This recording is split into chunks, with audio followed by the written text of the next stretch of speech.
네, 영상 보여주시죠.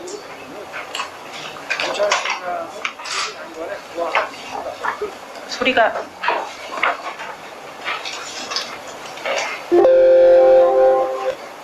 어떻게 생각하세요? 이 수사지휘권? 일단 법리적으로 보면은 검찰총장은 법무부 장관의 부하가 아닙니다. 그렇죠. 만약에 부하라면 검찰총장이라는 이런 직제를 만들 필요도 없고요. 휴대폰까지 정호관의 휴대폰까지 이의제 주의는 이런 식으로 받아갔다고 이야기를 하고 있기 때문에 해당부 철저히 확인해서 바로 조치하겠습니다. 아니 제가 그렇게 하고 싶은데 지금 지휘권이 배제돼가지고 이거 할 수가 없게 돼 있어요. 네. 제가 여기 반영하면 안 되거든요. 네, 음량 조절에 실패해서 죄송합니다. 예, 국민의힘 조수진 의원입니다. 고기영 법무부 차관에게 질의하겠습니다. 네. 지난주 목요일이죠. 지난 22일 대검찰청 국정감사가 진행되는 동안에 추미애 법무부 장관이 페이스북에 검찰총장은 법상 법무부 장관의 지휘감독을 받는 공무원이다. 이런 글을 올렸습니다. 이 말 자체에 이견이 있겠습니까만 당시 국회에서는 윤석열 검찰총장이 부하가 아니다. 이런 발언 때문에 추 장관의 페이스북 글 내용이 굉장히 관심을 받게 됐죠. 고기영 차관은 법무부 차관이면서 동시에 현직 검사입니다. 법무부 장관과 검찰총장의 관계는 어떤 것입니까? 일단 먼저 저는 검사 사표를 냈고요. 검사가 아니라는 점을 말씀드립니다. 그리고 당연히 법상, 검찰청법상, 또 정부조직법상 법무부 장관은 검찰총장의 지휘 감독권자입니다. 네, 지휘 감독이 상하 관계를 뜻하는 것입니까? 이 상하 관계는 상급자, 하급자의 개념은 성립할 수는 있겠습니다. 다시 한번 말씀해 주시겠습니까? 네, 상급자, 하급자의 개념은 성립할 수 있을 거로 생각합니다. 성립할 수 있을 거라고 네. 생각하신다는 거죠. 네, 그렇다면 검찰청은 법무부 소관 외청이면서 법무부 장관은 검찰에 대한 지휘 감독권을 갖습니다. 그렇다면 검찰총장은 무조건 법무부 장관의 지시와 명령에 따라야 됩니까? 그 지시가 적법하고 정당하고 하는 거면 당연히 따라야 되겠죠. 네, 금방 답을 말씀하셨어요. 지시가 적법하면 따라야 되는 거죠. 네, 저는 누구의 편을 들고 싶지는 않습니다. 그러나 지시가 적법하고 부당하지 않다면 따라야 되죠. 네, 자, 여러 가지 지금 계속해서 추 장관이나 여당에서는 비난을 하고 계십니다만 제가 궁금한 건요. 지난 2005년에 강정구 교수 사건에 대해서 사상 초유의 수사 지휘권 행사가 있었어요. 그렇죠? 네. 그런데 이때 강정구 교수가 메가더는 민족의 원수다. 6.25는 북침이다. 이런 주장을 계속해서 반복했기 때문에 검찰에서는 구속 수사를 해야 된다고 봤고 당시 천정배 법무부 장관은 불구속 수사라고 지시를 내렸어요. 지금 추미애 장관 같은 수사지휘권 행사가 옳다면 수사에서 빠져라. 그렇게 했어야 되죠. 천정배 장관이 잘못한 거죠. 그건. 수사 지휘 방법이 꼭 전에 참여정부 때 일어났던 그런 방법만 있는 건 아닙니다.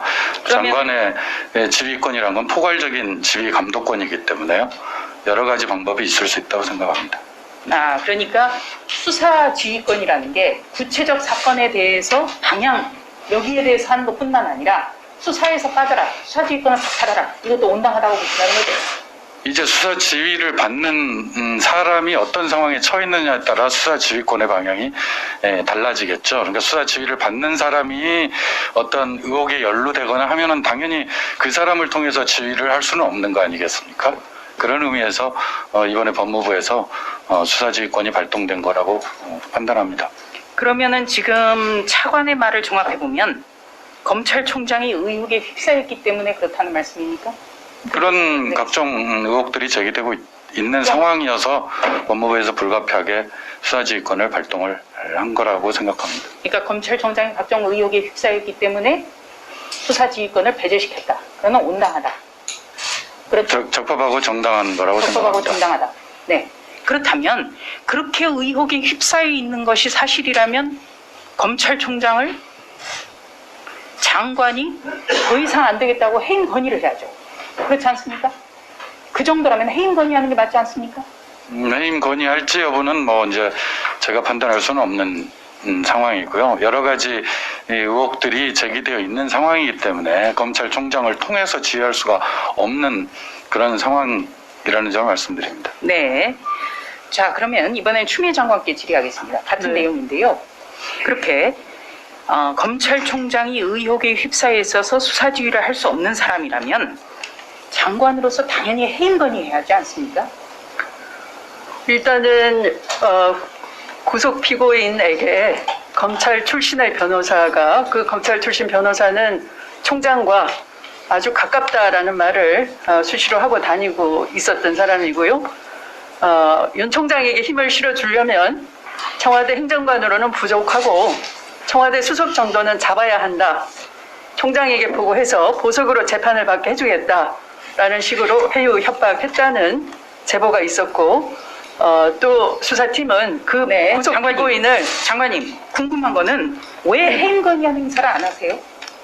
그 그거는 구속 장관이 피고인을 장관 아니겠습니까? 66번이나 소환해서 짜맞추기 수사를 했다는 의혹이 제기돼서 이것의 감찰 결과에 따라서 뭐 의원님이나 또는 뭐 다른 정치권의 여타의 의견들을 참고해서 그 후에 결정할 문제이겠죠. 현재로서는 윤석열 검찰 상황이 그렇다라는 말씀을 드립니다. 시간이 없어서요. 검찰총장이 법무부 장관의 지시 명령을 무조건 따라야 하는 부하냐, 이 논란이 계속 있는데 과거에 발언 하나 준비했는데 준비됐습니까? 한번 보여주시겠습니까? 네, 바로 이 자리였죠. 2016년 7월 11일 법사위 전체 회의 회의록. 박연차 게이트 직속 상관이 홍땡땡이고 바로 핵심 부하가 우병우. 핵심 부하라는 표현을 장관님이 먼저 쓰셨군요. 이건 어떻게 된 겁니까? 뭐 기억은 없지만 뭐 의원님이 찾으셨다니까 뭐 부정하진 않겠습니다. 네, 기억이 없습니까? 2016년 뭐 4년 전 발언을 제가 뭐 이렇다 저렇다 뭐 정확하게 말씀드리지 못하겠는데요. 네, 이거는 제가 어떤 만들어낸 것도 아니고요. 예, 이 자체에 대해서도 논란이 많기 때문에 준비를 해본 것입니다. 그러나 이번 논란은 검찰총장이 이 자리에서 부하가 아니라는 바람에 의원님들이 그런 자, 그리고요. 궁금증이 생긴 거죠. 장관님, 조금 전에 오전에 신동근 의원님과의 질의응답 과정에서 부인에게 명품 핸드백을 줬다고 하고 라는 말씀하셨는데 네. 부인들에게 명품 핸드백을 줬다고 하는 주체는 누굽니까? 아직은 뭐 감찰 중이어서 이 자리에서 말씀드리긴 곤란합니다. 감찰 내용에 관한 거여서 누구에 수사 대한 의뢰를 해놓고 있고 누구에 대한 그 수사 결과가 나오면 나중에 적절한 기회에 말씀드릴 수 그러니까 있겠습니다. 이 주체가 누굽니까? 검사 현재로서는 제가 말씀드리기는 어렵습니다. 네, 이번에는 네. 검찰국장에게 질의하겠습니다. 검찰국장님, 네, 유력 정치인의 범죄에는 누가 들어갑니까? 유력 정치인. 뭐라고 뭐 단정지어 말씀드리기는 어렵겠지만 그 사회 국민들이 많이 아는 사람이면은 그런 분이 아닐까 싶습니다. 유력 정치인에 대한 범죄에 대해서 자료를 제출해 주시고요. 왜냐하면 강국 회부장은 유력 정치인은 촉구 단계에서 보고를 받는다 이 말씀하셨죠. 그 사회적으로 국민들이 관심 가질 만한 사건은 대부분 반부패부를 통해서 보고를 하는 게 관례입니다. 네, 그러니까 유력 정치인의 범죄에 누가 들어가는지 좀 자료를 제출해 주시고요. 왜냐하면 야당의 당협위원장이 유력 정치인이가 궁금해서 질의를 합니다. 이상입니다.